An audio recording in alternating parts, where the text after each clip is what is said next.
I'm doing fine. I know the one, I talked to the other one earlier, and the one doing a pretty fine job of it, and I just asked him to move down for y'all.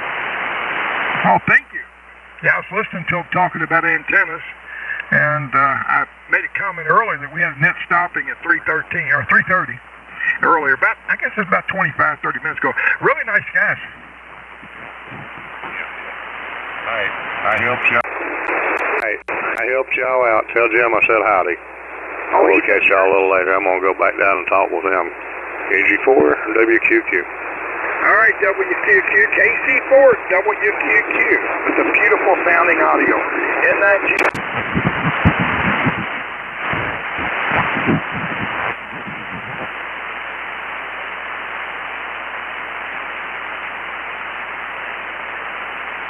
Bandwidth at 2900 on receive and transmit.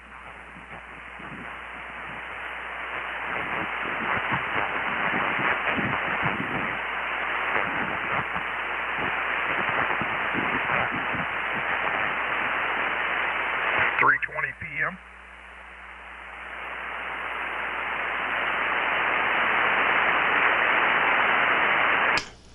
KC9VKV. Go ahead, Jim. Roger. Are you running compression? No compression. I just got to stay away from the microphone.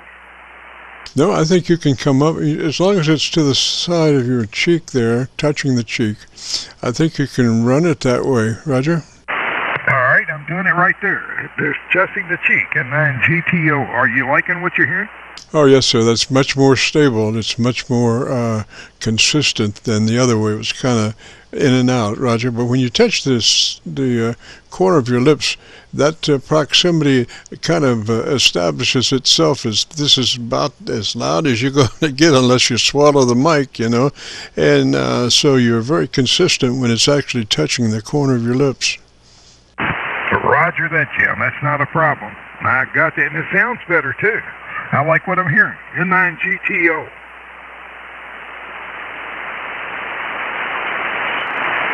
So we're going to do ground systems, Roger?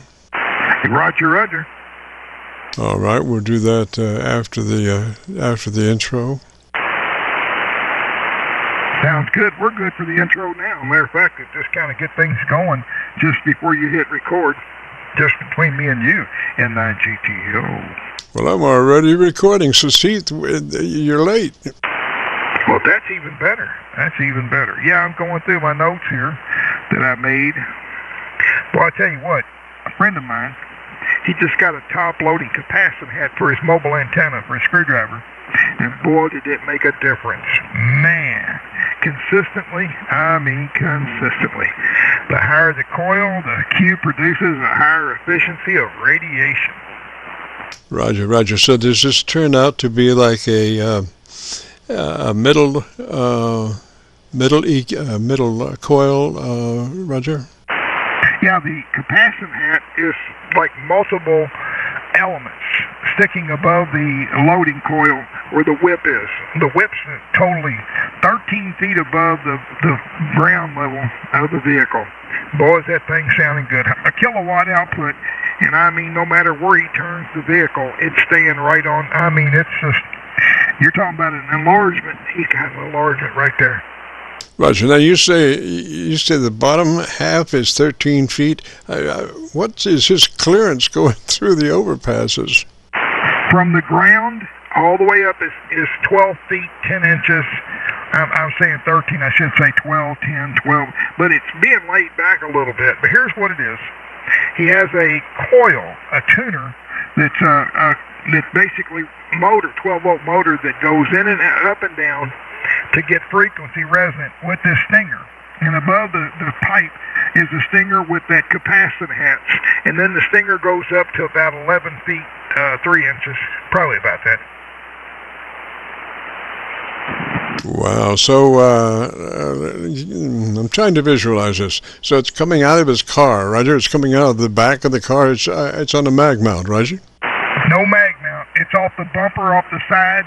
And it's about a 4-inch PVC with a motor inside of it. that's about 8 feet tall, or no, 7 foot tall, and it's called a screwdriver antenna, and it basically goes up and down, and it follows this coil. Then it's above the top of that is a 3/8 nut in the dome of that thing, and that whip screws in there, and they cut the whip down to about 11.8, 11.3, whatever, and they use a screwdriver to tune it into resonance. But that capacitant hat changes the vehicle from being, directional to consistent. I mean, the signal is consistent, non-stop, both on receive and transmit.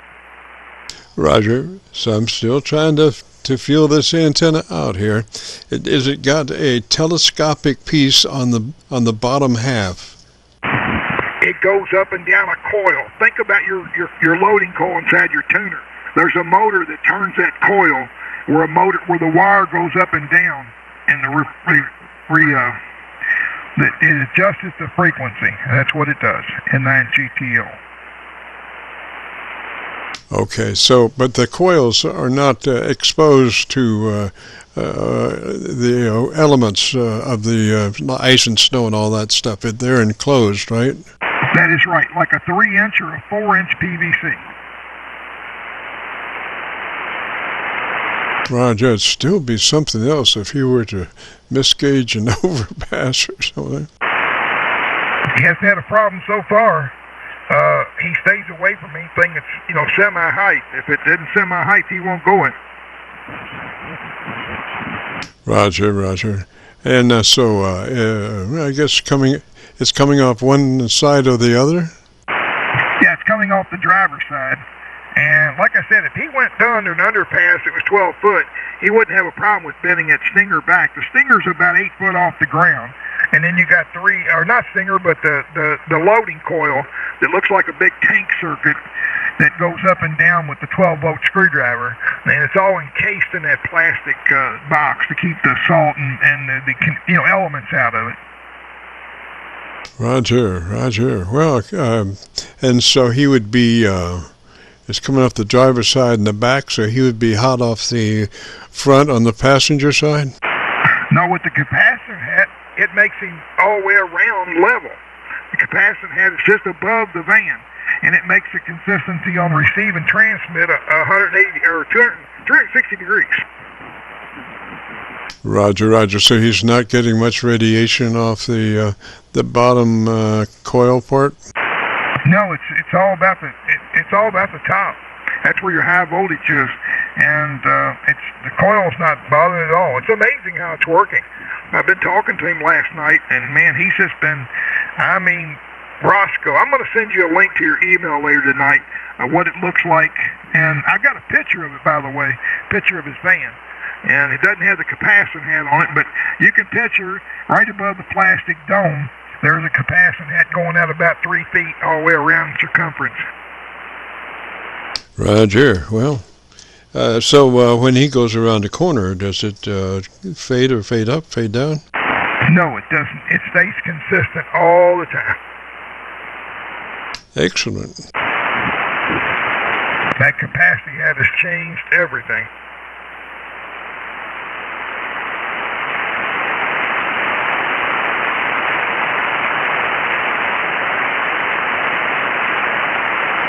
Makes me want to get a pickup truck, but I enjoy sitting in here on this station there, over. Oh, Roger. So much more, particularly in the summer, in the wintertime too, it's so much more pleasurable in the home 20 than stuck out on a ridge somewhere. Yeah, listen to this station. You are so much right about me talking into this microphone at a 90-degree angle. God, it sounds so much better. Thank you for the enhancement. Yes, sir. That's that's an electret mic, so you just have to approach it that way. Yep, that it is.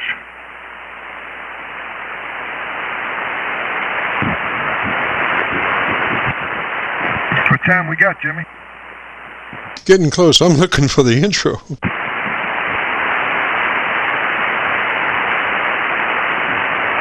You should have that pre-recorded.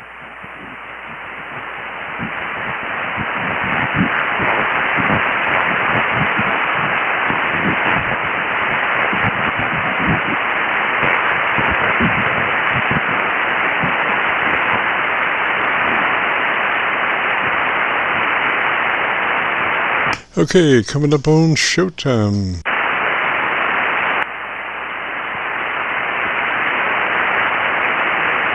10-9 GTO.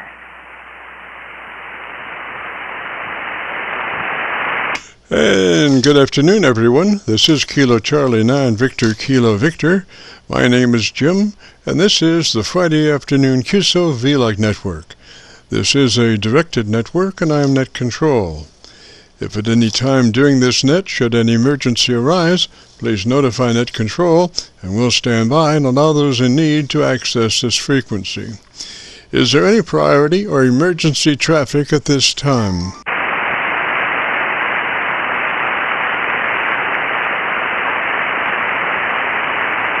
And hearing nothing, we will continue. This net is all about ham radio and being all that you can be. That's what our Qso-Vlog network is all about, trying to help people achieve the best sounding station possible. Thanks for dropping by. FYI, my background is 50 years in commercial broadcasting, where a lot of big bucks are spent on audio processing equipment and getting it set up correctly to get the best sounding station possible. Well, long story short, when I became a ham radio operator, I could hear immediately a large discrepancy in on-air technical proficiency. A lot of stations were running with very poor mic equalization, very muddy, with little articulation. And as I continued to work stations, I realized most of the stations were also running very low average peak modulation, many around 30% of average peak modulation. So with my background, I felt I could help, or at least try. And so I started the Qso-Vlog network with the phrase, if you have a radio you want to check out, give us a shout. And today, we're currently featuring over 3,000 Qso-Vlog Aircheck recordings. And you can access these recordings by going to YouTube and doing a call letter search for KC9VKV, followed by the word logbook. And we also have a newer series called KC9VKV Highlights. That's Kilo Charlie 9 Victor Kilo Victor, followed by the word highlights on a YouTube search. These are some of our less technical and more human nature philosophical kinds of QSOs. That's KC9VKV, followed by the word highlights on a YouTube search.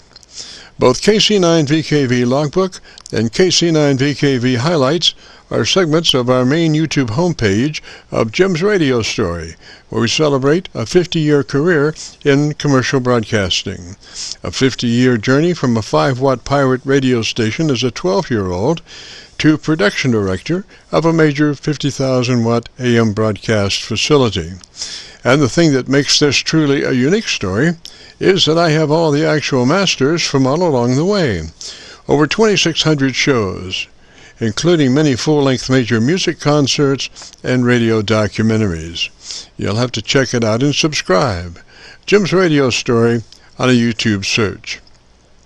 Our mission statement for the Qso-Vlog network is to establish a higher level of radio transmissions of the human voice by the intelligent utilization of available electronics and current amateur radio transceivers.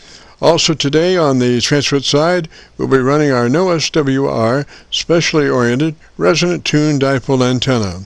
One leg of this resonant tuned dipole antenna runs broadside to Montreal, Canada. The other leg runs broadside to Miami, Florida.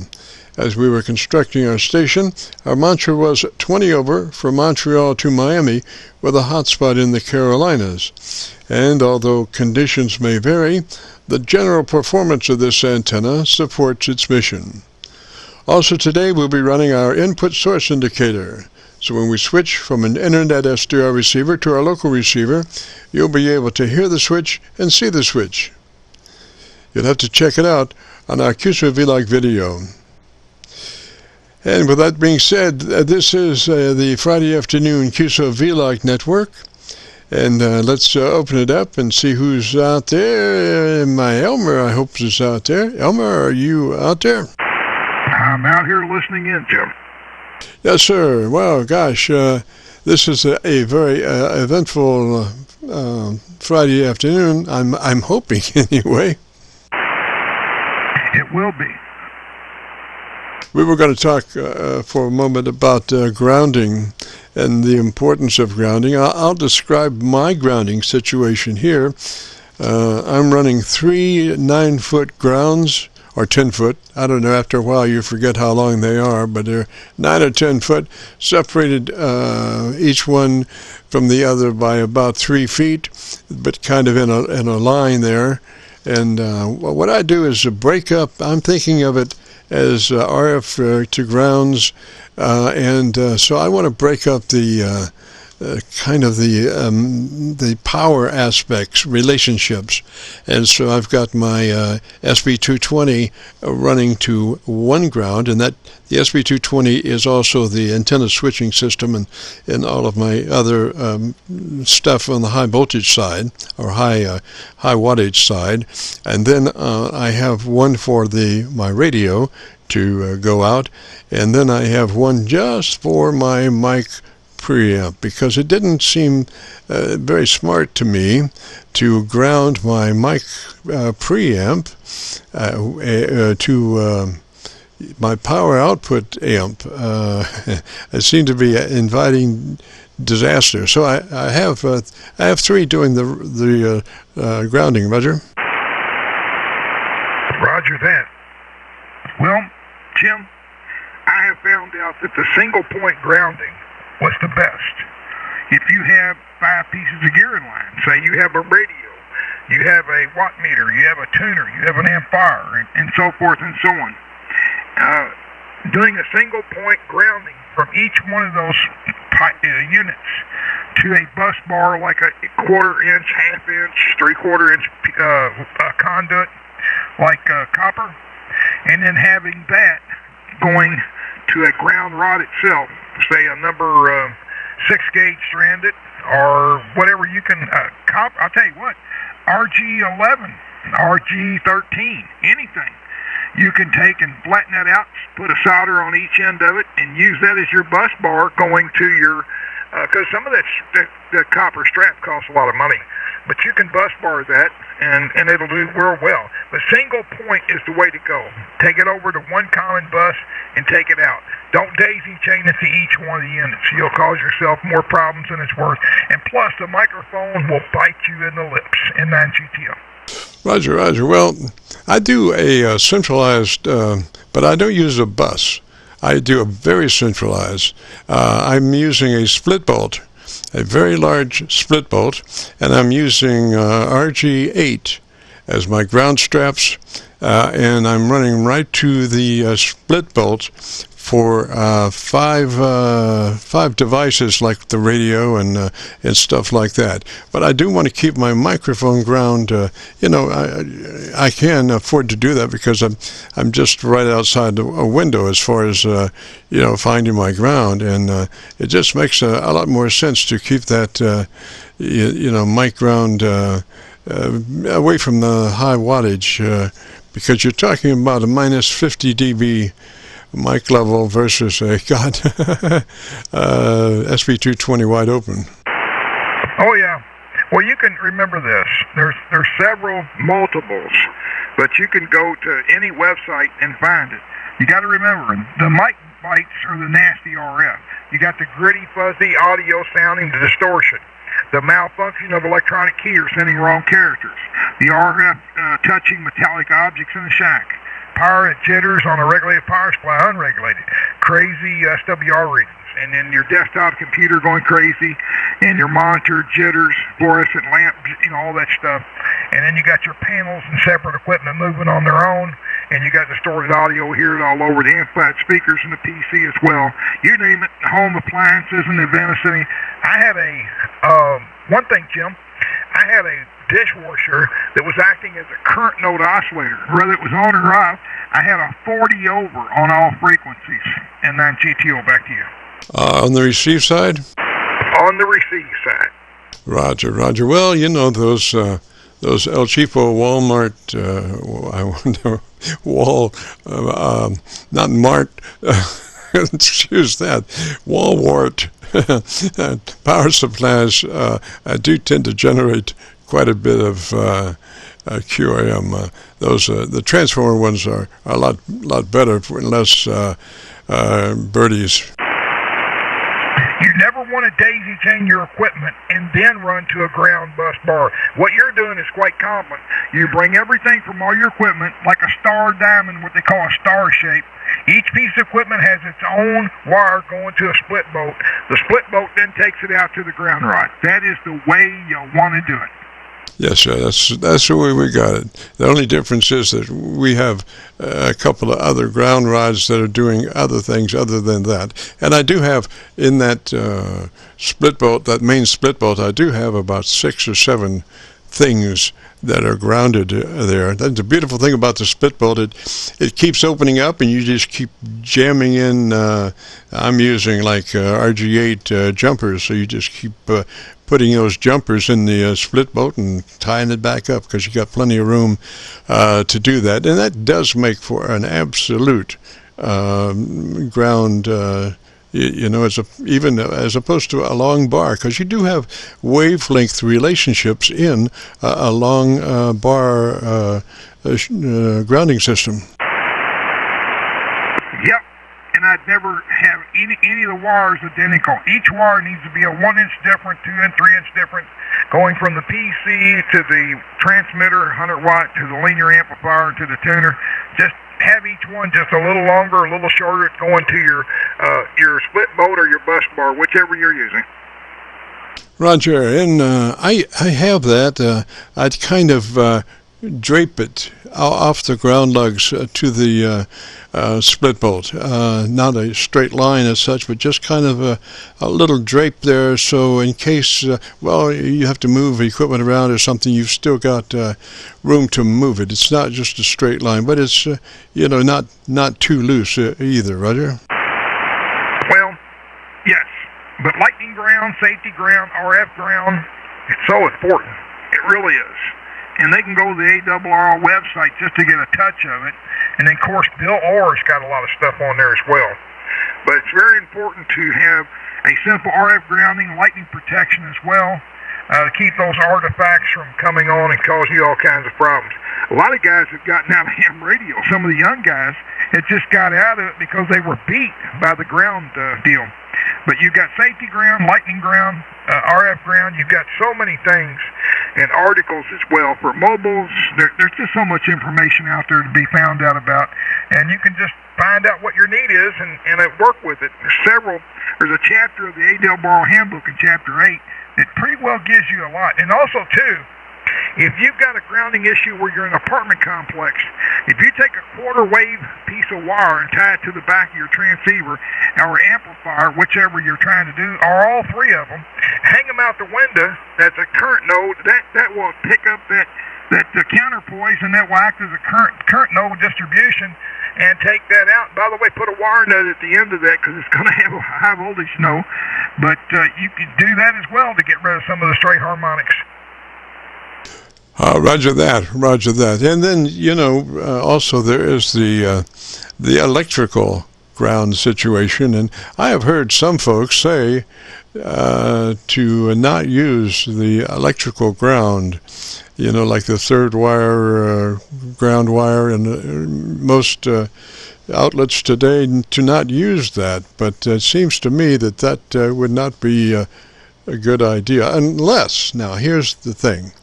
If you wind up after it's all said and done with a ground loop, then you're going to have to think about how in the world are you going to get rid of that ground loop. It's true. Electrical is for the equipment itself, power supplies, amplifiers, whatever. It's for the equipment itself. If it was go to DC to ground or cause lightning issues, it's protection. Second of all, the grounding of the equipment is so important, just like you're doing with a star system. You're bringing each wire out down to the split boat, and then from there you're going out to the driven ground. It's very important to have them separated. You don't need them. You can't be at two places at the same time. You have electrical ground and you have an RF ground. Roger. And it's been fairly stable I haven't been moving around very much. That's the other thing. Once you get a place then it works. Let it work.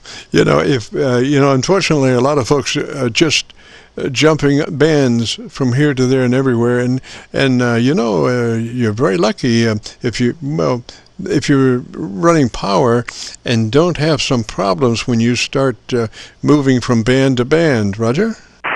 Well, each system has its own unique setups. Not all stations are alike. Not all grounds can be done alike. It's very important to do your homework, read up on some information on the internet, get you a book, about, there's one that William Moore makes about RF interference, and it's all about ground. And I mean, it is a really good book. I'll grab that book here in a second and give you the author's name and the book name. I'll double check it. But is there anybody out there who'd like to check out the radio? Please come on and ask for KC9VKV. Please come in. Yes, sir. Kilowatt 9. This is Zulu Sierra. Last time you copied me passed on your local antenna. Yeah, antennas, the audio is pretty tinny, but if you would like, have we gone through a tune-up with you before? Well, Jim, we attempted to, but let me just RF is on the signal. RF. 40-year-old Kenwood TS530, only 100 watts into a 40-meter Wyndham, and there is no equalizer, or there was no equalizer on this rig. However, I have, after talking to you, I have added one of the Ukrainian 5-channel equalizers here, and I was hoping that we could work this out to where I have better sounding audio. One question, real quick. Is the system you have, are you on a D104, sir? You bet. You remember, it was the D104. I bought it years ago at a ham fest for about $1 and took it home and stripped out the element and the electronics and replaced it with a microphone element from Radio Shack. It was a replacement mic for a cassette recorder. Well, here's the problem I'm having. You all frequency, no mids, no lows, it's all highs. It almost sounds like you're talking in a defective microphone cartridge that's been dropped by a D104, okay? I understand. I have not attempted, or I have not been able to adjust the equalizer here. I want to see if it will make any change. Let me get him there. So you have the equalizer in line with your microphone? You bet. However, I attempted to adjust it myself using another receiver and headphones, and that didn't work out for me. Frankly, Jim, my hearing is not the best thanks to some talk back in 1968. Okay, so that's a 5-band EQ, did you say? Yes, sir, from the Ukraine. I don't know whether you're familiar with them or not, but I've heard quite a bit of praise about them. Yes, sir. Okay, put them all in the flat position. Can you put them all in the flat, plus or minus 0 flat position?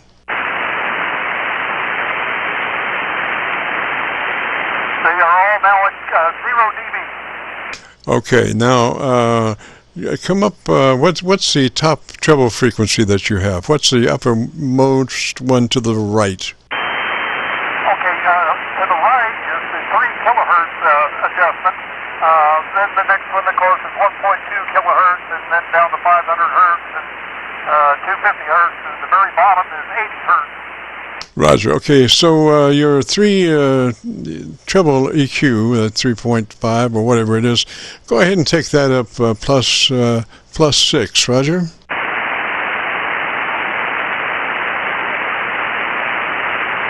is currently at plus 6. Okay, then the next one down for that, take that to flat. It is. Okay, go to, let's see, we'll do this backwards. Go to your, no, let's not do that. Go to your bottom end, that low frequency. What frequency is that? It's marked as 80 hertz. How many? 80. 80, okay, and what's the one above that, 160? Negative, it's at 250. Okay, take that 250 plus 5.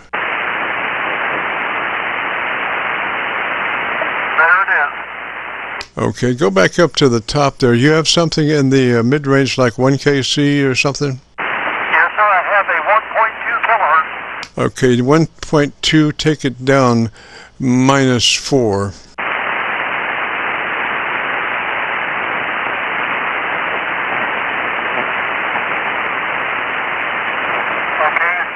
roughly negative 4 dB.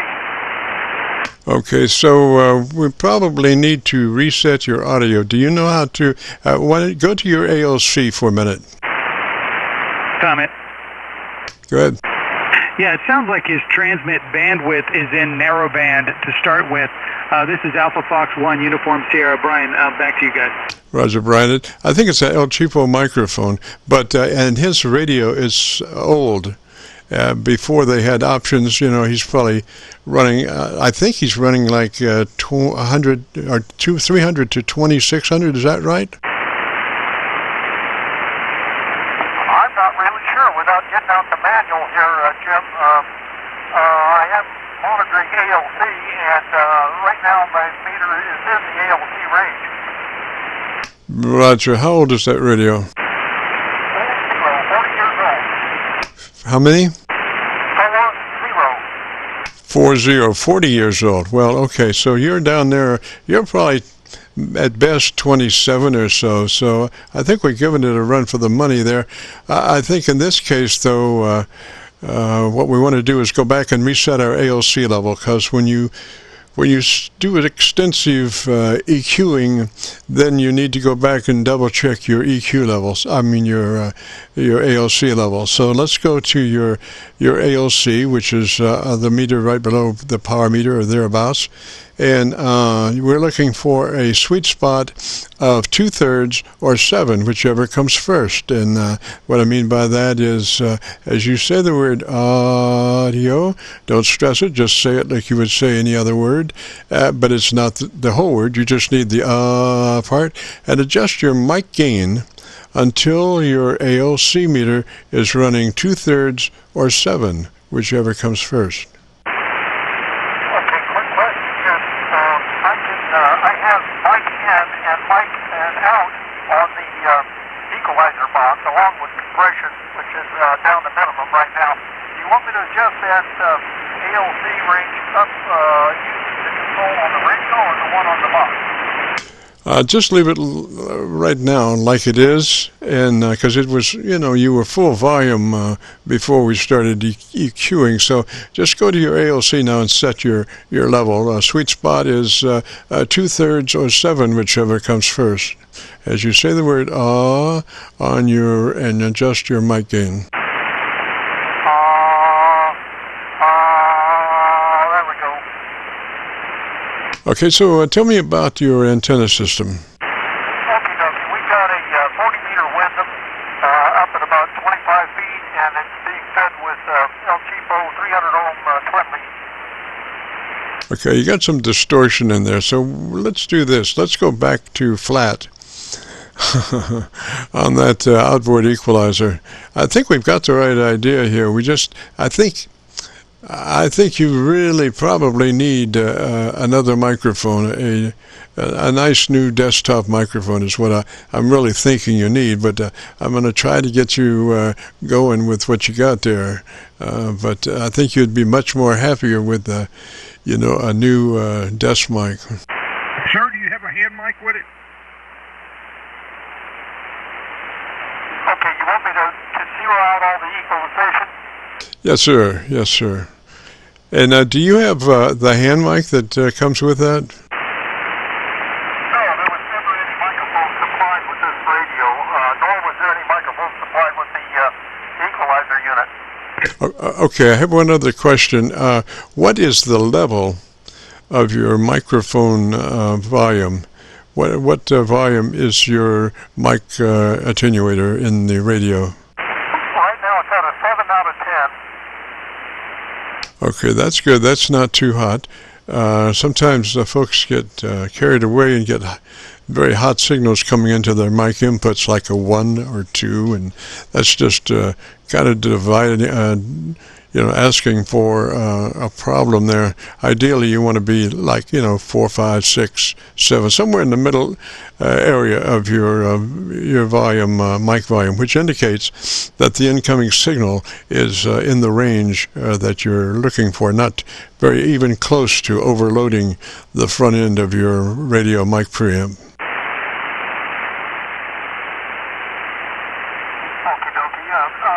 The compression won't help me any at this point, will it? I don't know. You might try. We should recommend a 3 out of 10 or 30 out of 100. Let's see what that does.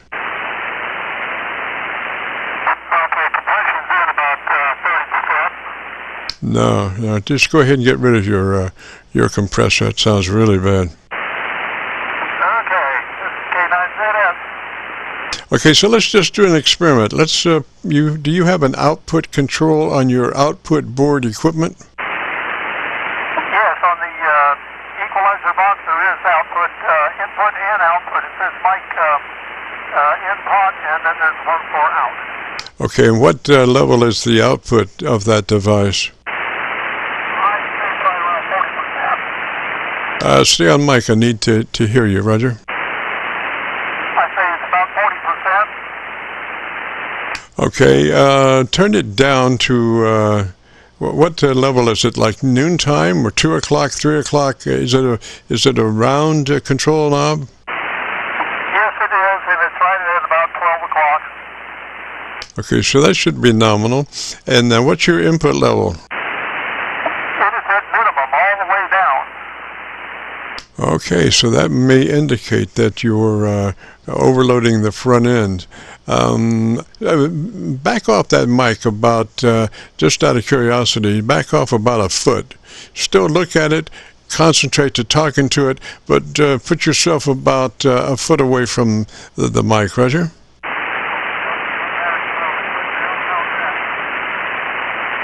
Okay, so now turn your input level up on your external device. Turn the input level up on your external device. Continue to work the microphone about a foot away.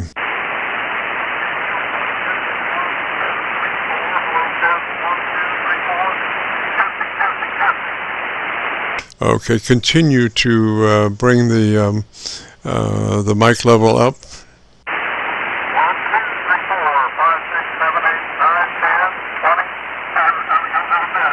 That's a defective microphone to me.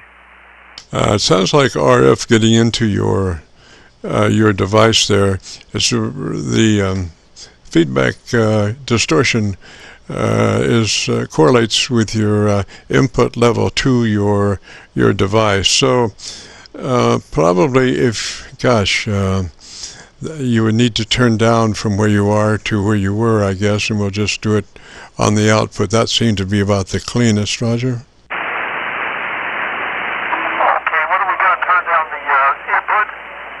Yeah, but work at about 2 inches further back than where you are. Okay, now do you want me to turn down the input level? Did I understand you? Yeah, you've got distortion though. You still have RF distortion in your audio. And it's just, I would suggest a new mic. Yeah, it's a microphone problem. It's definitely the bad D104 element. You've got a mismatch somewhere because I'm looking at the scope. I don't see any grounding issues. I see a microphone issue. Yeah, he's not running the element for the D104.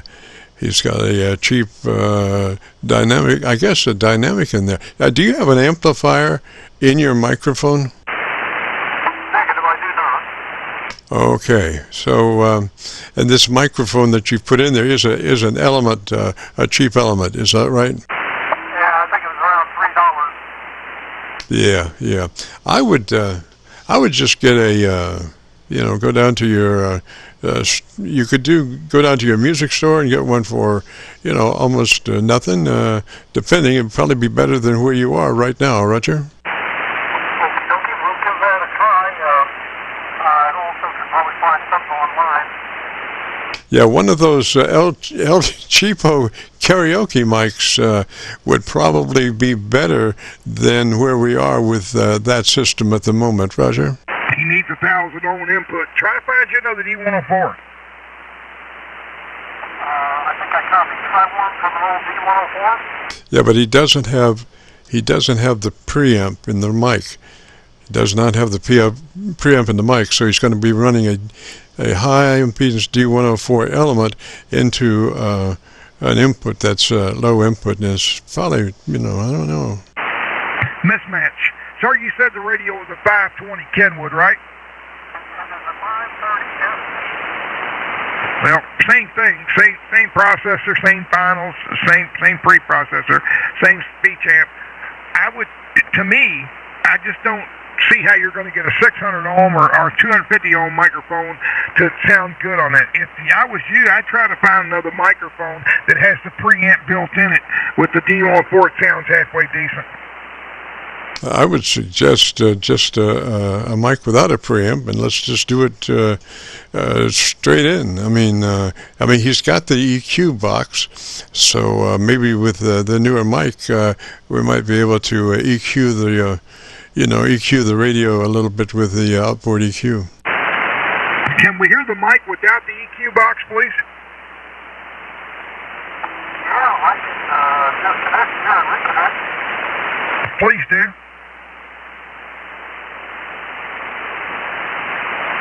Hey, Lou, just wanted to say hi. Hi, Jim. Hello. Hello, Chuck. Just wanted to jump in and say hi. I'm in the midst of doing some stuff here, but I heard you on. Wanted to wish you and Jim both a good afternoon. So, carry on, gentlemen. You as well, sir. N9GTO Friday.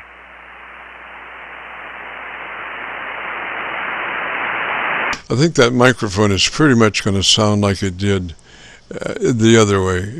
It's just it's just a El Tipo diaphragm, I guess. Yes, it is.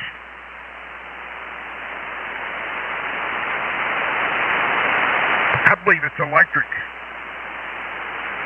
Starting for voltage. Does that got voltage on? No. Okay. So does that have voltage on the audio input for that radio? No, it does not. It's starving for it. This is K9ZS. Okay, I've got the mic connected directly to the radio now. Okay, so go to your ALC, and as you say the magic word audio, adjust your mic gain until your ALC is running 7 or 2/3. Roger, roger. There we go. It's about 2/3 there. And of course I'm crowding the mic in order to get that. Okay, I think now you can come up on that mic. Come up on that mic and set your AOC level when you're working that mic about 2 inches off mic. Roger? Okie dokie. There is, my mustache is touching the mic in order to move the ALC meter. Repeat? I say I'm crowding the mic quite a bit here. I've got my mustache against it in order to move the ALC. Roger that. Gosh. Well, it's sounding a little bit better, I think, than without the preamp. Roger? Gosh, I'm sorry to hear that. It costs $100. I think a microphone would be your best interest. Yeah, I'll shop around for one. I've been using this old setup here like this for the last 40 years, and I made an awful lot of contacts with it. And it wasn't just till recently that people complained about the audio. Yeah, the audio went south on you.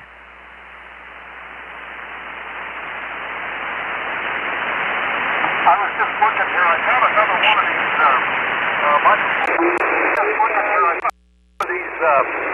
microphones that I bought. Put it on there. Easier said than done. It's wired for a small audio plug, which is completely different. This is a 4-pin setup. Best thing to do is put you another adapter on there, put transmit, and talk through it. There's a transmit button on the front of the radio, right? Absolutely. Yeah, just put the microphone on there, audio to ground, and see how it sounds. Check back with us, or you can send me an email, and I'd love to help you out. I'm N9GTO. Okie dokie. Well, I'm beginning to, Jim told me almost a month ago when we talked about this, he said I should have got another microphone at that point in time, and I'm really beginning to believe it, so I think I'm going to approach it that way. Well, you'll be able to hear yourself on the YouTube vlog, so when you go there, you just type in, and Jim will tell you how to get there. You'll be able to hear yourself on YouTube. Roger, Roger. If you go to YouTube, do a call letter search for Kilo Charlie 9, Victor Kilo Victor, followed by the word logbook. That's KC9VKV, followed by the word logbook. We'll bring this recording up. It'll be cut number 1 in a series of 3,300, and I'll have it uploaded to YouTube by noon tomorrow, Roger. Roger, Roger. Well, thank you, gentlemen. Thank you very much, and I'm going to get into the catalog here or get online, see what I can find in the way of a different, either a different element or a completely different microphone. Thanks again. K9ZS. Roger, Roger. What's the call sign one more time? Kilowatt 9 Zulu Sierra. Kilo 90 Sierra. Yes, Kilowatt 9 Zulu Sierra. Roger, Roger. And what's the name and where you are?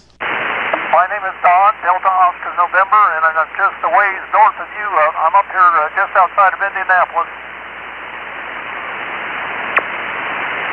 And what is that radio that you're running? We went through that before, but what is that radio? It's Kenwood 530 Sierra Papa. Roger, Roger, Don. So you're going to look around for some new elements to maybe play around there, Roger, or are you going to try to get a microphone, or? I'm going to look at both options there and see what I can come up with. Hopefully somebody sells an element that'll go in this thing.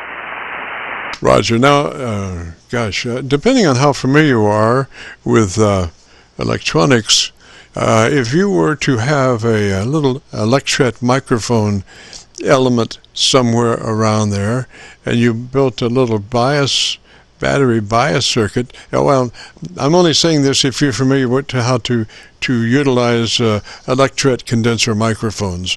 But if you were to build something for electret condenser microphone situation and had that power supply or battery or whatever you chose to use, that would really be a nice microphone for that radio, because those electret condenser microphones do have a rising top end frequency response, as opposed to that microphone you're using, which is obviously having a down influence in the EQ range. Roger?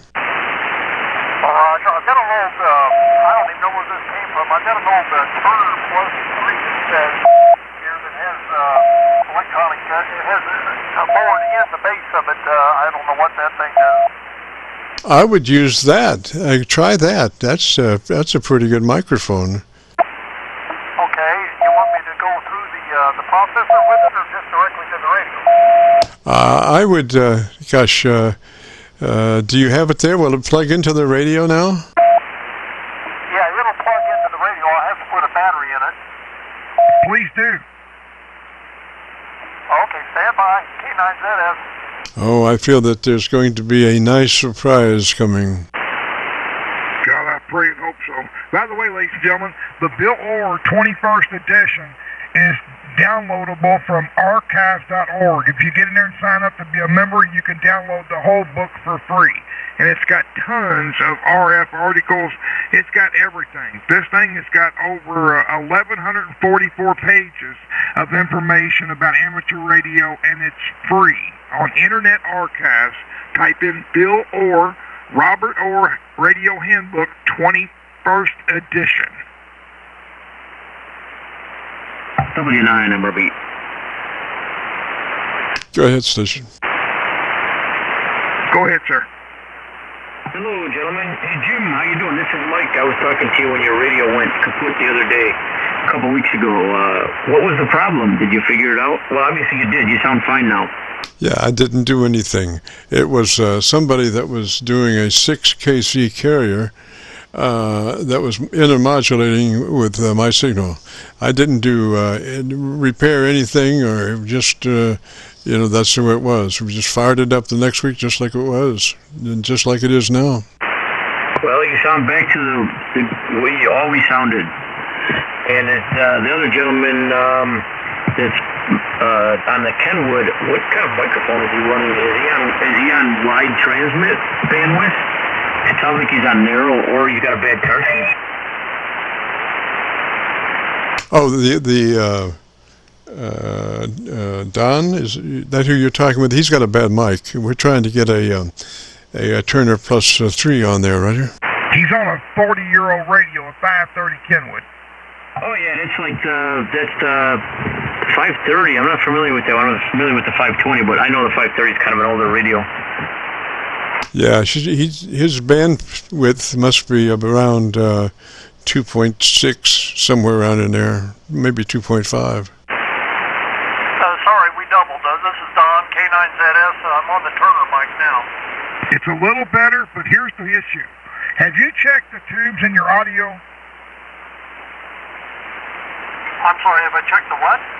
The tubes in your audio section of that radio. The 12BY7, I haven't done anything with it for a while, but I could. It needs to be checked because you got the same result, a little bit better, but there's something not adding up here. Well, let's see if Don can come up on that microphone a little closer. Don, come up there about 2 inches off that mic. Okay, I'm right on it now. That's driving it clear out of the ALC range. Yes, sir. Now, do you have a volume control on that Turner Plus 3? I do. You want it up or down? Okay, I want you to put your internal mic gain at 5. Internal mic gain at 5, and let me hear you where you are now with that, where you are on with the volume control that you have for your Turner mic. Okay, if you're talking 5 out of 10, that would be right there like that. That's the volume on your internal mic gain control, Roger? Yeah, it's on the mic itself.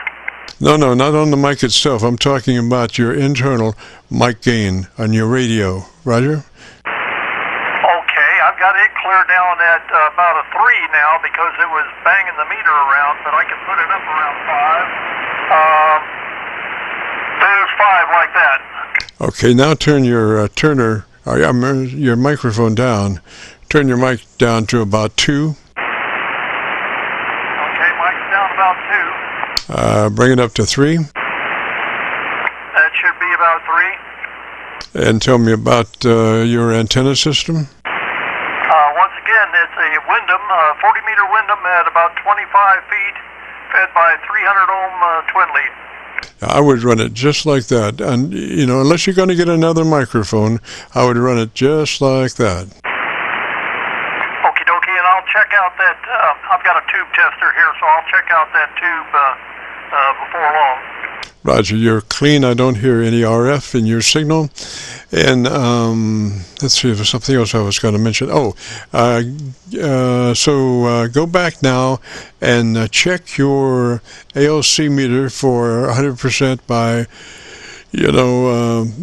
saying just the mic gain until the ALC is mid-scale to 2/3. Make sure you're in that pocket, Roger, the sweet spot.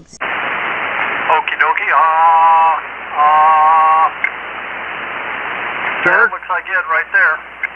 Sir, I got a comment. Right ahead. You could have a leaky capacitor in there doing the same thing, but with 2 different microphones, it's pointing towards the radio because this is what you sound like to me. You sound like you're talking through some kind of a defective problem there. That's what you sound like to me. And it's not a good sound at all. I'd say there's something. I'd want to check all the tubes, and if the radio needs to be recapped, I'd recap the radio. N9GTL. KC. Go ahead, sir. Yeah, hi guys. Good deal. Many years ago, I was a licensed radio, had a commercial radio telephone license, and I used to work on the 520s and the 530s. And I'm watching the fellow with the 530 on my scope. I'm running CSS software, so I'm looking at his bandwidth. And what looks like to me, and a lot of good suggestions, by the way, it's a hybrid radio. All the devices that are in the audio stage are transistors. There's only 3 tubes in it. And the audio from the Kenwood 530 is showing me that his carrier oscillator is off frequency a little bit. It needs to shift into frequency, which you'll hear it on receive, but there's a carrier oscillator adjustment that needs to be made. And possibly, you're right, this possibly may have some bad capacitors in the microphone audio chain, and that could improve it a little bit. But anyway, that's my 2 cents for me, KB8 KC. All right, well, once again, thanks for the information. I will check out the carrier oscillator. Haven't aligned this radio for quite a while, but I will check it out. And you're right about that 12BY7 in there. It's just the driver for the finals. Roger. Well, I think after it's all said and done, if you got a new mic, I'm not, well, gosh, that radio is 40 years old. Maybe better to get a new radio. That might happen too. I don't know. I'm 78 years old. I don't know whether I'm going to keep this one or get a new one. I bet you a 7300. You'll be done with it. Yeah, 7300 will solve the problems. Okay, well, I thank everyone involved, and I got a lot to consider here. So thanks again. This is K9ZS.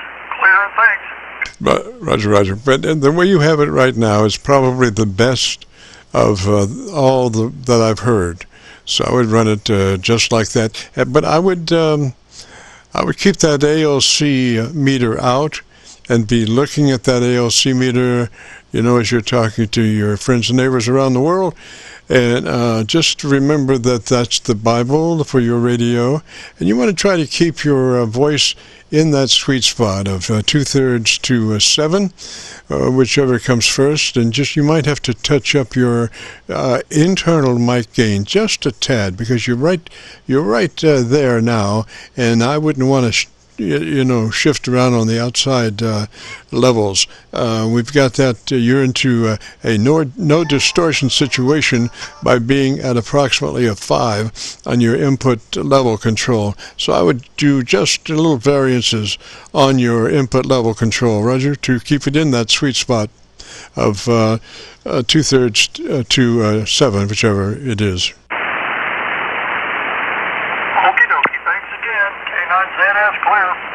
Roger, Don, 73, sir. You have a great afternoon and a beautiful weekend. And if you get a chance, join us next Friday. We'd love to have you.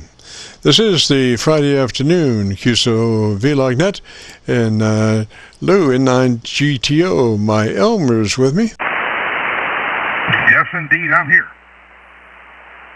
And we're moving along here. If you have a radio you want to check out, give me a shout. You want to check out? Give me a shout.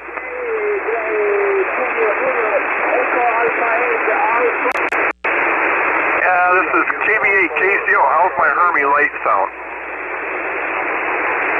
Station, come back slowly phonetically with your call sign. Can you come back? Station, come back slowly phonetically with your call sign. Okay, I got both of you guys in here. The call sign is Kilo Bravo 8, Kilo Charlie Oscar, and I'm running a Hermes light, which is a QRP radio using Thea's software, and it's going into a homemade amplifier, and it's putting out about 400 watts on the peaks. Over. Roger, what's the name there?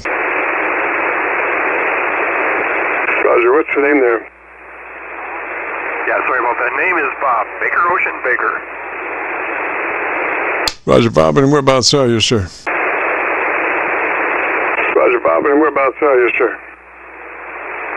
We are in the southwest corner of Michigan in Kalamazoo County, about 40 miles east of Lake Michigan.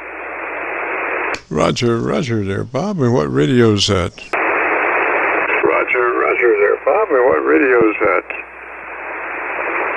It's a little SDR radio. It's got no knobs on it. It's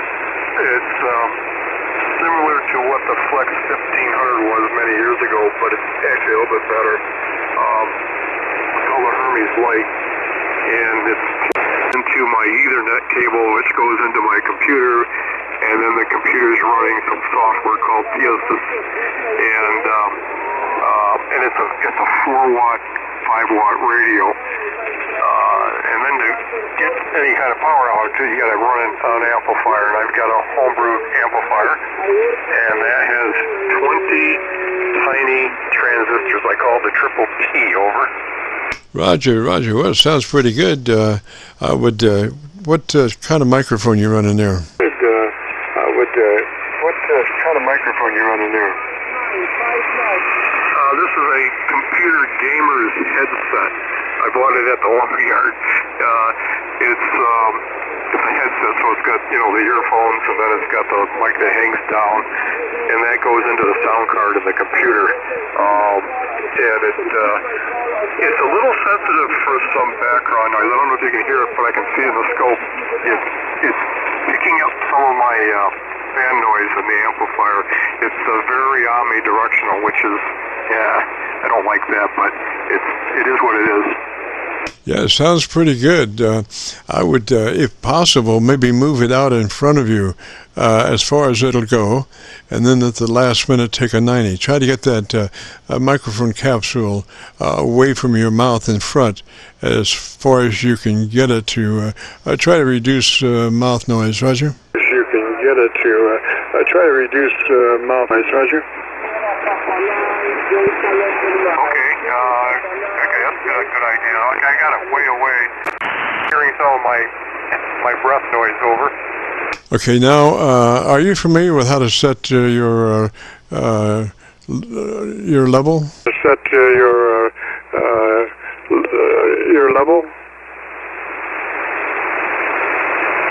To set mic level? For some reason, the software that I fixed to set mic level, and it blocked out my mic gain. I can't set my level, but anyway, this is about 8 inches away from my mouth.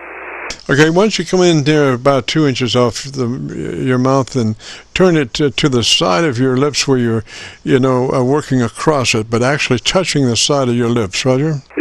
Working across it, but actually touching the side of your lips, Roger? All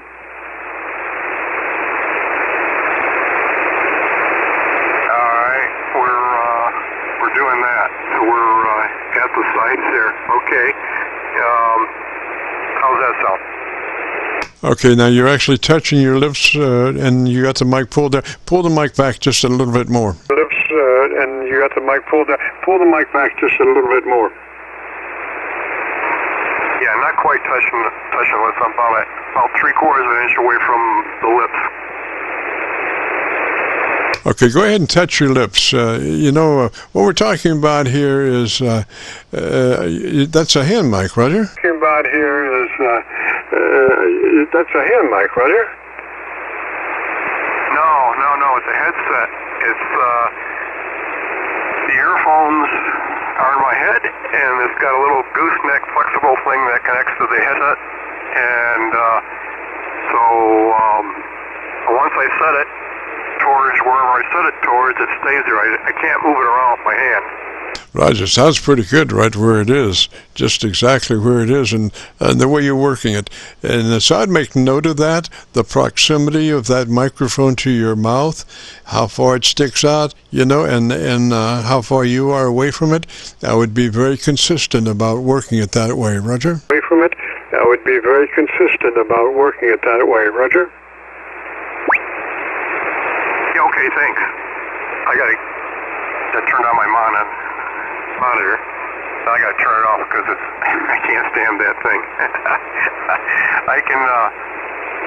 It's got a monitor function. I can put that on, but it's got a little bit of delay, and it's like trying to sing the national anthem in a stadium with all the reverb and the delay and all that. But anyway, I appreciate it, guys. Thanks. So I'll play with it this way, see how that ends up. Are you hearing any background noise besides my breath? Are you hearing like the fan noise? Over? No, I do have. Well, yours like about maybe 7 or 8 over my Kentucky SDR noise level. So you do have some residual down in there. And just earlier you had some QRM DXers in there. I'm glad they kind of faded out. So I've got I've got a pretty good copy. So I can, but I could not detect any blower noise at all. But I could not detect any blower noise at all.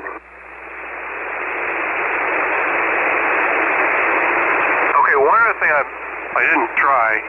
I've got a function here called the downward expander. I've got the downward expander on, and when I stop talking, it lowers the gain.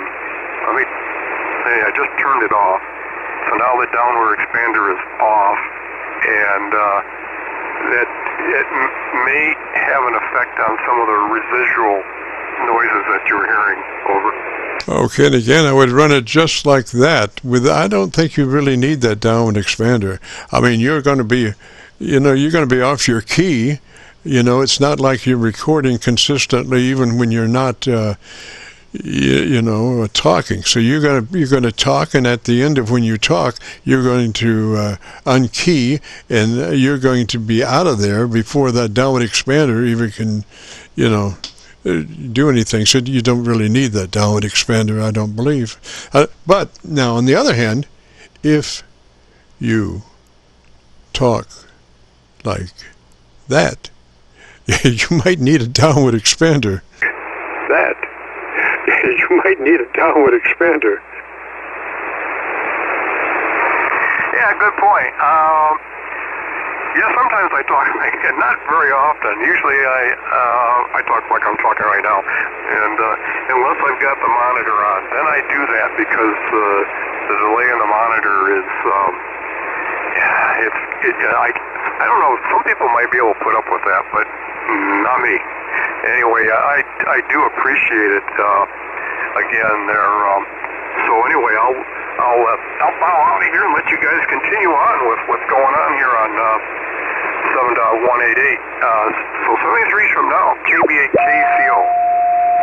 Roger, Bob, 73 there, sir. And if you want to hear your audio, if you go to YouTube and do a call letter search for Kilo Charlie 9, Victor Kilo Victor, followed by the word logbook, it'll take you to this recording. It'll be cut number 1 in a series of 3300, and I'll have it uploaded to YouTube by noon tomorrow. 3300, and I'll have it uploaded to YouTube by noon tomorrow. Okay, appreciate it. It's KC9KCV, Kilo Charlie Victor, is that right? Kilo Charlie 9, Victor Kilo Victor. And again, Kilo Charlie 9, Victor Kilo Victor. Charlie 9, Victor Kilo Victor. Okay, yeah, I really messed that up. Very good, I appreciate it. So KC9VKV, KBA KCO, best of 73. Roger. And then when you go to that YouTube search, it's Kilo Charlie 9 Victor Kilo Victor, followed by the word logbook. Roger? And Victor Kilo Victor, followed by the word logbook. Roger? Okay, logbook, very good. Okay, well, thank you. Roger, Bob, 73, sir. You have a great afternoon, a beautiful weekend, and if you get a chance, join us next Friday. We'd love to have you. This is the Friday afternoon Qso-Vlog net. My Elmer's out there. Elmer, what's going on? Qso-Vlog net. My Elmer's out there. Elmer, what's going on?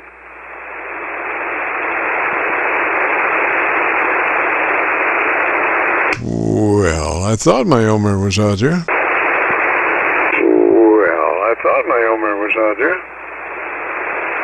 This is the Friday afternoon Qso-Vlog net. If you have a radio you want to check out, give me a shout. Qso-Vlog net. If you have a radio you want to check out, give me a shout.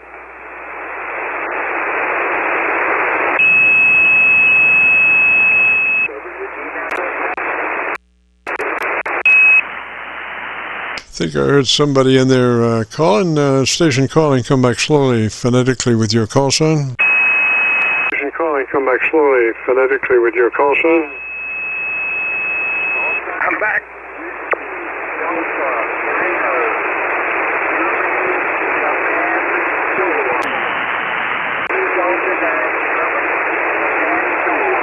Lou, did you have him? Lou, did you have him? Whiskey Delta 9, Japan Kilowatt, is that right?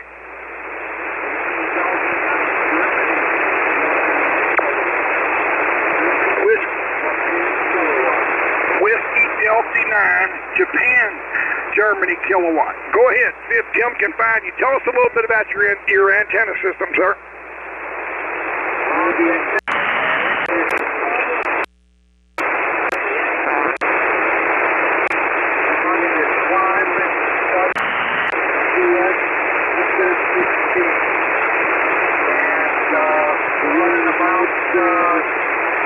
About 200 watts. Go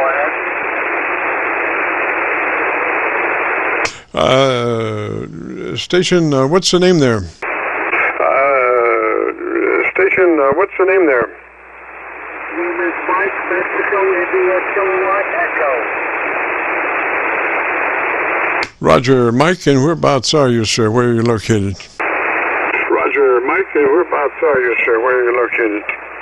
We're located about 10 miles outside of the city of Chicago. Go ahead. All right, so you're in Illinois, is that a Roger? All right, so you're in Illinois, is that a Roger? Okay, Mike, and what radio are you running today? Okay, Mike, and what radio are you running today? Running 1700 DX. 1700 DX. SS16 special. Go ahead. So it says 1700 DX, is that a Roger? So it says 1700 DX, is that a Roger? Negative. One. XWAS. 700 DX. 1700 DX. Okay, I got the 700 DX, but anyway, is that an older radio or a newer radio? That's a 700 DX, but anyway, is that an older radio or a newer radio?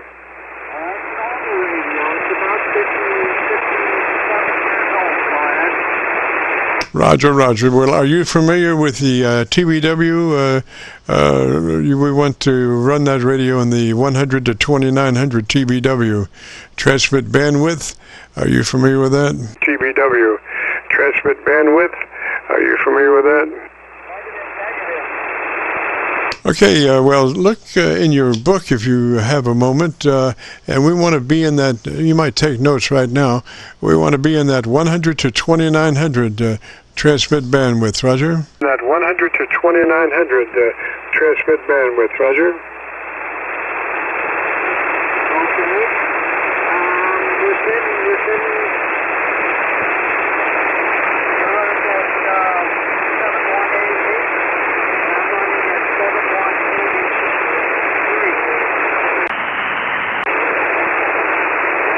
Yeah, Mike, gosh, I don't know if we're going to be able to do this or not. You just went into the noise level on my Kentucky SDR receiver, and that was the only place that I was copying the mail, Roger, Roger? Receiver, and that was the only place that I was copying the mail, Roger, Roger?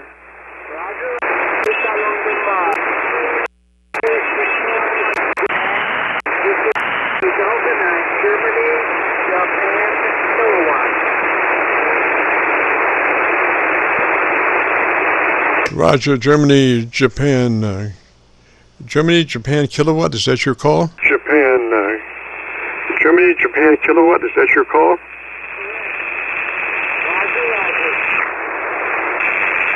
Okay, Roger, got that.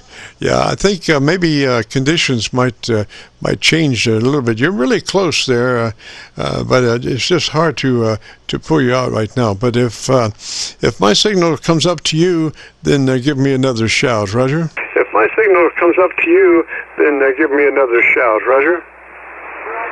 I'm copying you to about 20 over here in Chicago, just outside of Chicago. Yes, sir. 20 over is courtesy of my SB220, Roger. Yes, sir. 20 over is courtesy of my SB220, Roger. Roger. Over in the circle. You're running about 200 watts. Go ahead. Yes, sir. You're about 2 or 3 dB over my Kentucky SDR receiver, and there's quite a bit of noise in there, Roger. A receiver, and there's quite a bit of noise in there, Roger. Okay, Roger, Roger. We'll on this one. We'll try again some other day. Thank you very much. I do appreciate it. This is Whiskey Delta 9, Japanese Japan kilowatt.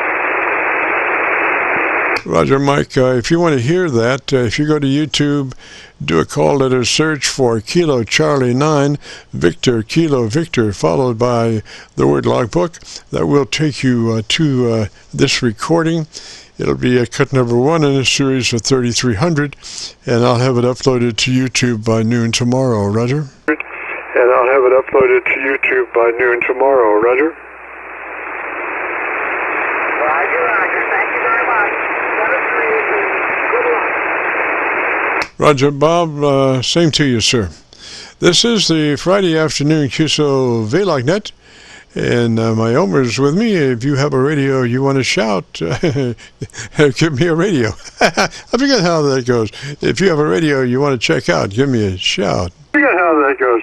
If you have a radio you want to check out, give me a shout. KU4, Fox Lima. Fox Lima, come back slowly phonetically with your call sign. Fox Lima, come back slowly phonetically with your call sign. Kilo, Uniform 4, Foxtrot Lima. Kilo, Uniform 4, Foxtrot Lima. Over. Roger, Roger, Foxtrot Lima. What's the name there? Roger, Roger, Foxtrot Lima. What's the name there? Tracy. Tango, Romeo, Alpha, Charlie, Yankee. Over. Roger, Roger, Tracy, and whereabouts are you, sir? What's your location? Roger, Roger, Tracy, and whereabouts are you, sir? What's your location? I'm in Paint Rock, Alabama. That's northern Alabama. Over. Roger, Tracy, and what radio are you running today, sir? Roger, Tracy, and what radio are you running today, sir? I'm running an FT891. Yaesu FT891. Over. Alrighty, that older radio or newer radio? Alrighty, that's older radio or newer radio? It's a newer radio. Over.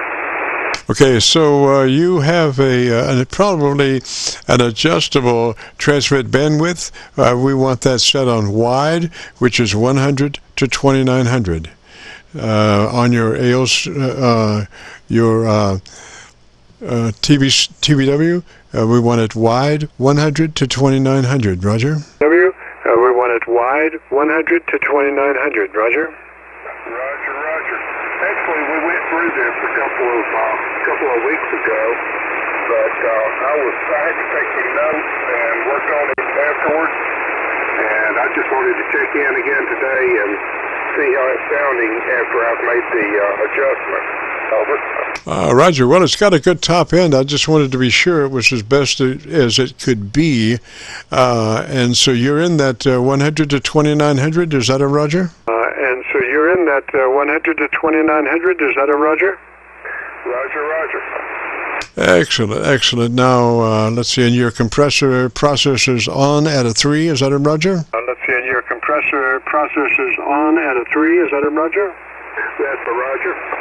Okay, and your ALC, as you say the word audio, adjust your mic gain until your ALC meter is running 2/3 or 7.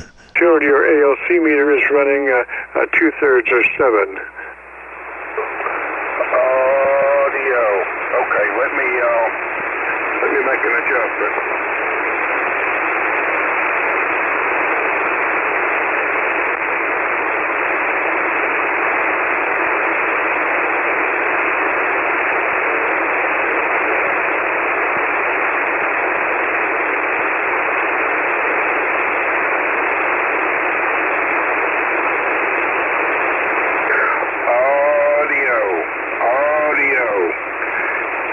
Uniform 4, Foxtrot Lima.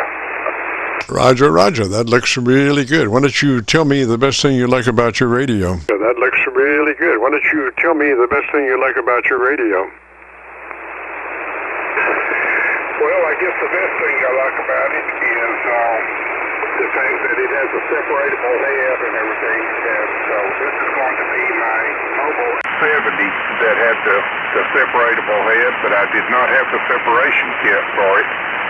So when I bought this one, I went ahead and got the separation kit. So I'm going to mount it in my truck, and then I'll use something else in the house. Over. Oh, Roger there. Tracy, I just went over to my local antenna, which is a 7300 on the dipole, and your audio is really nice. Before that, I had been listening to my Kentucky SDR, and the SDRs roll off on the lower frequencies, like 250 cycles or so. They start to roll off. So that 7300 is good down to 100 cycles. And my house monitor system has a subwoofer in it, so I'm good down to 40 cycles there. But you're really sounding nice, just like you are right now, Roger. Roger. I appreciate that, Jim. Yeah, that's what I wanted to hear. Over. Yes, sir. Now tell me some more about your antenna system, Roger. Okay, right at the moment I'm just running a 40-meter quarter wave wire at about 8 feet.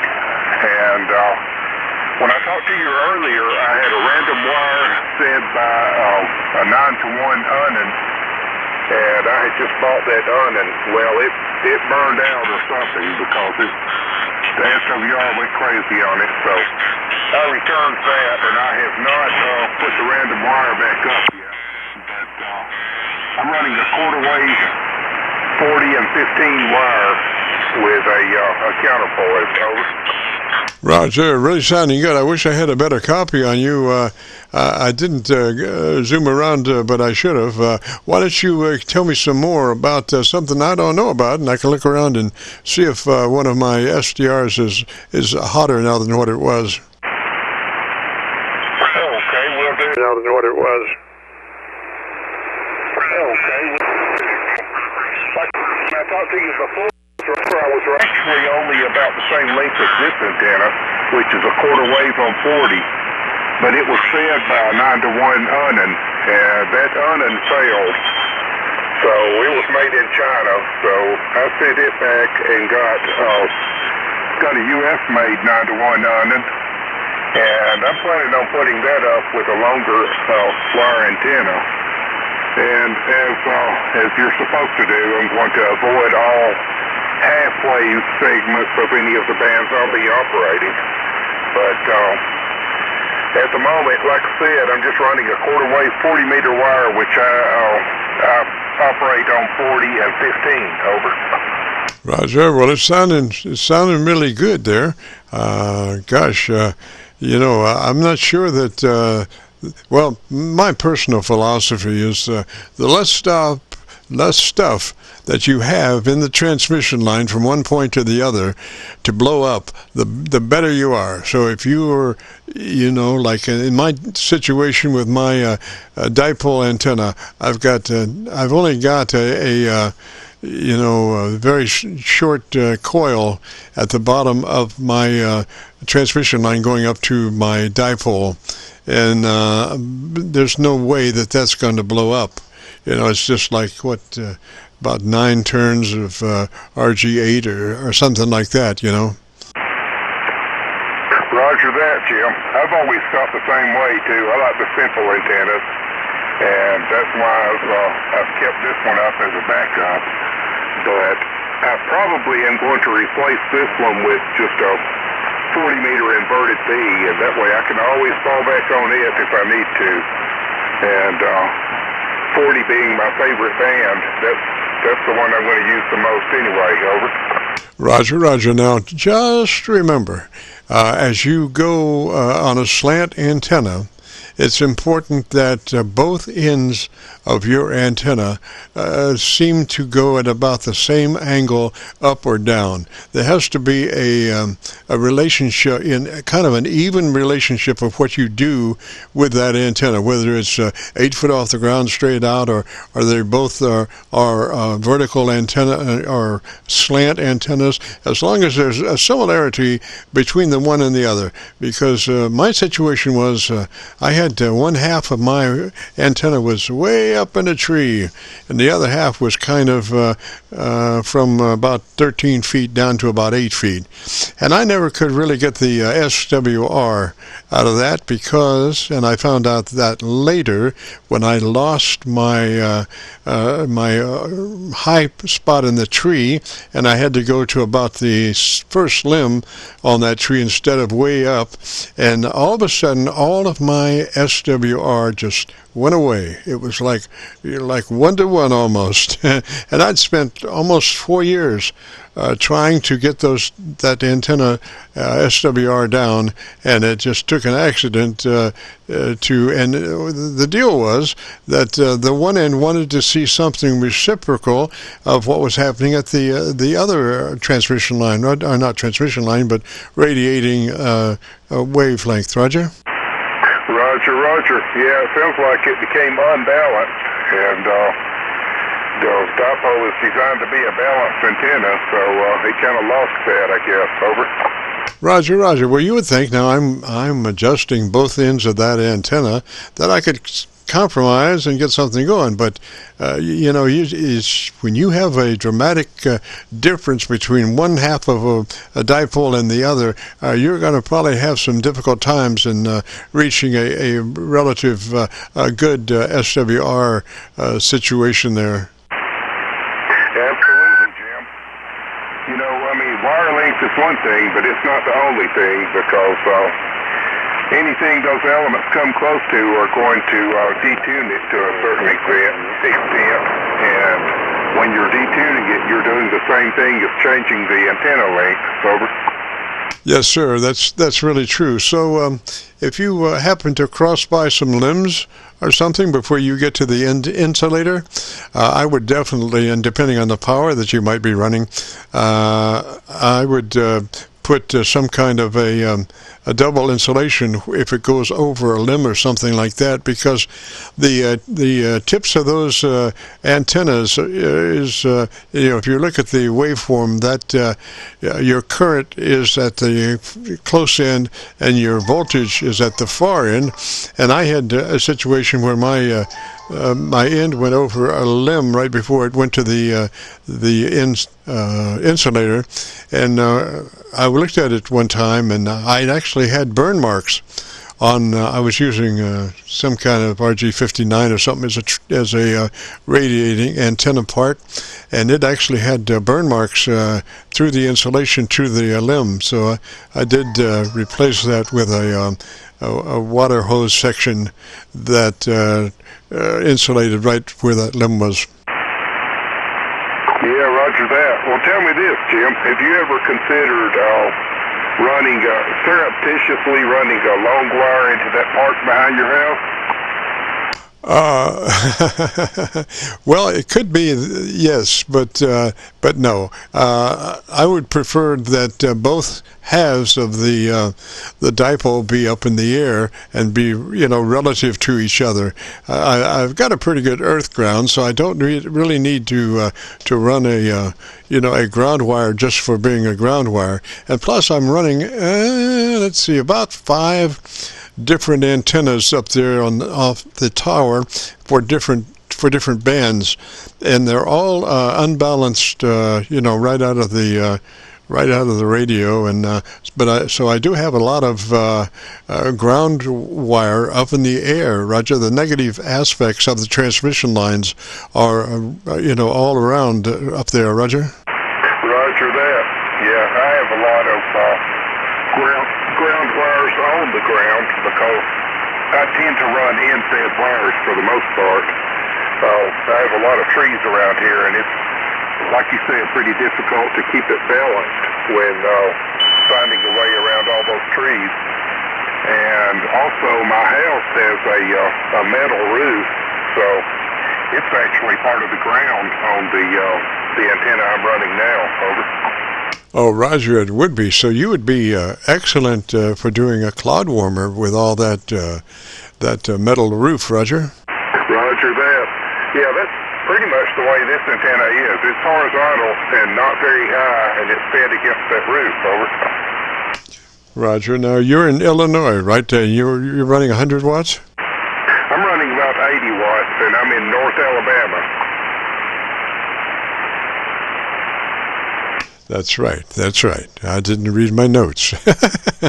Yeah, it's sounding just beautiful. And could I ask why you're running about 80 watts instead of 100 watts? Not that it probably makes any difference. I'm just curious. Right. Okay. Well, I have two ham shacks here, and this is not my main shack. This is the one in the house. My serious ham shack is in my workshop, and I have a big power supply there. But what I have in here is an old Tech power supply, and it does about 20 amps maximum. And this particular radio at 100 watts, it's rated to draw about 23 amps.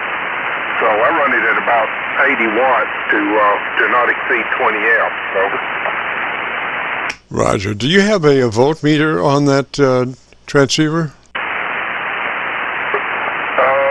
Well, it does have one, but I'm not sure how to access it right now. Roger. It could be interesting to take a look at that voltmeter as you move along and excite that radio and see what happens. The first thing, when you exceed the current capabilities of that power amp, you will see a negative fluctuation on the volts. Usually that's the way it goes in general, But as you really exceed the expectations of that power supply, you'll see the volts drop even more. Roger? Roger that.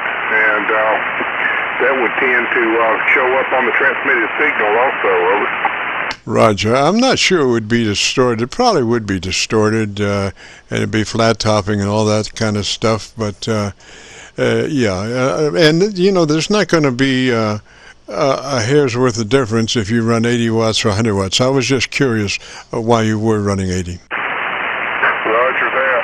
Yeah, I thought about putting a battery in line, just about a 10 ampere AGM battery, and use that to take up any voltage or any current spikes that go above 20. But really, just 80 to 100 watts, I don't think there's any point in even doing that. Over. No, but that would be the way to do it. That would be the way to be able to run 100 watts off that battery, and then the power supply can charge the battery all the time, keep it up to snuff, and even get in the fray as you start taking the top off that battery charge. Usually those batteries are charging at about 13, 14 volts, Roger? Roger that, yeah. Well, at 13.8 it should be float charging it, and so it won't ever overcharge it at that point. You have to get up to around 14.3 or something like that before it starts actually pushing a charge into the battery.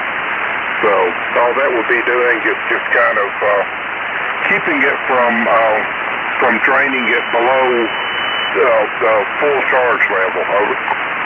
Yes, sir. Yes, sir. Now that you would be running that battery, you would be keeping your nose active, listening or smelling for just the slightest bit of irregular odors, because sometimes when those batteries start collapsing, they start getting very warm. And the thing is, you want to definitely, if you had one and it started getting warm, you definitely want to cut it loose and get it outside as quick as possible, because the next step is a loud noise. Yeah, roger that, and I've had that happen before too. It's not a lot of fun. Over. No, at one time I was running 3 of those smaller batteries in tandem with each other, in parallel with each other. Worked out fairly well, but now I've just got one big one, and it's got a 10 amp charger on it, which I left over from the other circuit, and I just probably would be better off. I had that for my 2-meter radio, mainly my 2-meter and 70-centimeter radios, and it worked out really well there. But I haven't been using those in a long time, so I could probably go to something like a 1.5 amp charger on that battery. I'd probably feel a whole lot better about that. Yeah, Roger. I actually have a battery, kind of like that. It's a 18 amp AGM battery, and I use it to power some small 12-volt items in the shack here, and primarily an audio amplifier for my I don't want to say sound system because that would be giving it too much credit. But anyway, I could actually incorporate that into my radio setup. Now that I think about it, I think it will be about the right size. Over. Roger. Well, like I say, our system here is my audio system has a subwoofer in it, which lets it go down to 40 cycles, and I'm right in front of it. I think it's about a 30-watt amp with a subwoofer, and that's all you really need, because you're not halfway across the room. You're just a couple of feet away, so it really makes it just beautiful, right? It's not even, the amp isn't even working hard, Roger. Roger that. Yeah, I'm using just a real small amp that does. It's a stereo amp, and it probably does about 5 watts. That's more than enough, like you said. And I'm using that for my computer audio output. And I'm just using the built-in speaker on the radio at the moment. Yeah, Roger that. Well, it sounded really good. I think you'll like your recording, Roger. I wish it was cleaner. I wish we had a better situation with propagation, but it is what it is, Roger. Roger that. Yeah, 40 meters has been down a little bit for the past few days, I've noticed. But, I'll definitely be listening for that tomorrow. Over. Roger, Tracy. Well, let me say 73 to you, sir. You have a great afternoon, beautiful weekend. If you get a chance, join us next Friday, Roger. Roger. 73, Jim. Good talking with you again. KU4FL. Roger, Tracy, 73, sir. And with that being said, let me check and see if my Elmer's still in there. I am. Well, gosh, any closing thoughts? No, just ground, and look it all up in the free internet. There's YouTube videos. There's everything known to man. And I wish the one guy good luck in getting his 530 all going again. Sound like an interesting individual. But all in all, I want to wish everyone a 73s and look forward to them meeting us here again at 3:30 p.m. next Friday. Roger. Keep that microphone system working just like it is. The same proximity to it, same way you're doing it. Man, that's just beautiful wall-to-wall audio, Roger. That's what I'm doing, Jimmy. I'm taking your advice there, and that's where I've got it at right now. Right at the outside of the left-hand corner of the lips, and 9GTO. Roger, sir. Sounds just beautiful. And with all that being said, we got to get out here and return this frequency back to normal amateur radio use. This is KC9VKV, clear.